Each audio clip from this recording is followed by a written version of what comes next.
Pois levo poucas horas, máis a emoción de estar aquí, de poder comenzar a traballar tamén estivemos vendo instalacións, contento e con moitas ganas de comenzar o traballo. Sobre todo, a parte do clube que tamén estiveron moi decididos de que fora o adestrador. Creo que eso é unha das partes máis importantes, ¿no? Que che queren a ti. Eso chama moito a atención e gosta moito.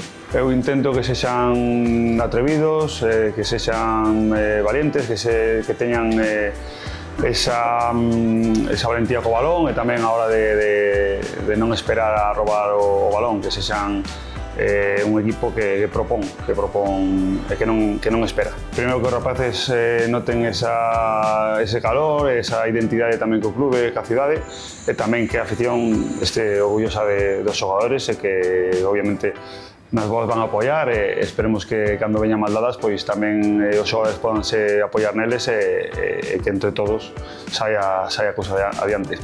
Sí, recordo que cando xogaba no Almería, que debutei no Anxo Carro por primeira vez, foi xa con unha idade avanzada de xogador e recordo ese momento como por fin xoguei no Anxo Carro. Recordo ese momento. A ilusión pois, ou as gañas tamén é de poder xogar ese primeiro partido xa como adestrador na casa, moitas gañas de ver o estadio, de sentilo e de poder, obviamente, gañar.